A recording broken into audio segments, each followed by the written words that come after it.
আসসালামু আলাইকুম প্রিয় দর্শক, সবাই কেমন আছেন? আশা করি সবাই ভালো। মেহেদী হাসান ব্লগস চ্যানেল থেকে আপনাদের সবাইকে স্বাগতম। আজকে যে বিষয়টি নিয়ে কথা বলবো সেটি হচ্ছে আমরা ক্রোয়েশিয়া পৌঁছানোর পরে টেম্পোরারি রেসিডেন্ট কার্ডটি আমরা কতদিন পরে হাতে পেতে পারি এবং আমাদের কবের মধ্যে ফিঙ্গারপ্রিন্ট দিতে হবে সেই বিষয় নিয়ে আজকে বিস্তারিত আলোচনা করব। তো প্রথমে বলতে চাই, আপনারা যেখান থেকে আসবেন না কেন, আপনারা যে সেনজেন ভিসাটি নিয়ে আসবেন সেটার মেয়াদ থাকতে থাকতে যখন আপনারা ক্রোয়েশিয়াতে ইমিগ্রেশন করবেন, সেই ইমিগ্রেশনের তারিখ থেকে এবং আগামী 30 দিনের মধ্যে আপনাকে পুলিশ স্টেশনে গিয়ে ফিঙ্গার দিতে হবে।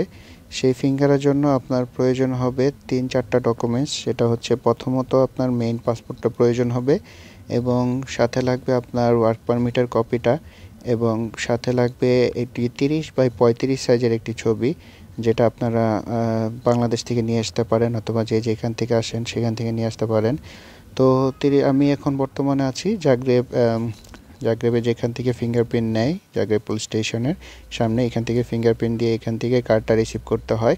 সো এখানে আপনারা কি জমা দিবেন এটা আমি আগেই বললাম। পাসপোর্টের কপি, তারপরে ওয়ার্ক পারমিটের কপি এবং 30x35 একটি ছবি, এবং আপনার কোম্পানি আপনাকে যেই ব্যাংকের পেমেন্টটা দিবে, যে টিআরসির জন্য একটা পেমেন্ট করতে হয়, সেটা হচ্ছে 30 ইউরো।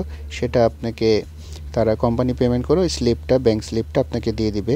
সো এই 4-5টা ডকুমেন্টস নিয়ে আপনি ক্রোয়েশিয়া ওইখানে ঢোকার পরেই মেন গেটে একটা টোকেন নেবেন। টোকেন নিয়ে আপনাকে অপেক্ষা করতে হবে এই যে বাইরে পার্কের মধ্যে। আর যারা আপনারা মনে রাখবেন, যারা আপনারা ছবি ভুল সাইজেরটা নিয়ে আসবেন বা ছবি আনতে পারেননি, তারা এই যে স্টুডিওটা দেখতেছেন পার্কের অপোজিটে স্টুডিও, এখান থেকেও করে নিতে পারেন, কিন্তু এখানে খুবই প্রাইস। এখানে 4 কপি ছবি আপনাকে 9 ইউরো পেমেন্ট করতে হবে।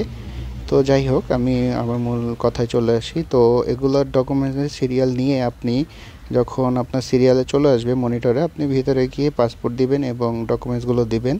তো আপনাকে সব কিছু যাচাই বাছাই করে আপনার ফিঙ্গারপ্রিন্টটা নিয়ে আপনাকে একটা ডেলিভারি স্লিপ দিয়ে দিবে। এই ডেলিভারি স্লিপ দিয়ে আপনি ক্রোয়েশিয়াতে আগামী টিআরসি কার্ড পাওয়ার আগ পর্যন্ত চলাফেরা করতে পারবেন। ফিঙ্গার দেওয়ার পর থেকে আপনার নর্মাল প্রসেসে যদি আপনি টিআরসি পেতে চান, তাহলে আপনার সম্ভবত 1 থেকে 1.5 মাসের মধ্যে আপনার কার্ড চলে আসে। তো আরেকটি বিষয় হচ্ছে গিয়ে, আপনারা যারা স্পেশালি দ্রুত সময়ের জন্য টিআরসি পেতে চান, তাদেরকে মোটামুটি 60 ইউরো পেমেন্ট করতে হয়, প্রায় 60 ইউরো এবং 10-70 ইউরো পেমেন্ট করতে হয়। 70 ইউরো পেমেন্ট করলে আপনি 3 দিনের মাথায় আপনি টিআরসি পেতে পারেন, যেটা সচরাচর কোনো কোম্পানি করে না। যারা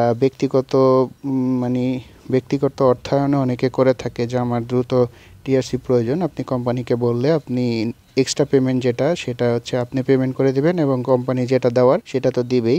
তো এক্সট্রা পেমেন্ট যদি আপনি করে দেন, তাহলে কোম্পানি আপনাকে 3 দিনের মধ্যে টিআরসিটা দিতে পারে। তো এই হচ্ছে বিস্তারিত। আমার কোম্পানি আমাকে 3 দিনের মধ্যে টিআরসি করে দিয়েছে, আমার 1 টাকা খরচ হয়নি। যাক আলহামদুলিল্লাহ, আমি টিআরসি হাতে পেয়েছি ঠিক ফিঙ্গার দেওয়ার 3 দিনের মাথায়। প্রথম টিআরসির মেয়াদটা সবসময় আপনার পারমিটের এক্সপায়ার ডেটের মেয়াদ অনুযায়ী হয়ে থাকে।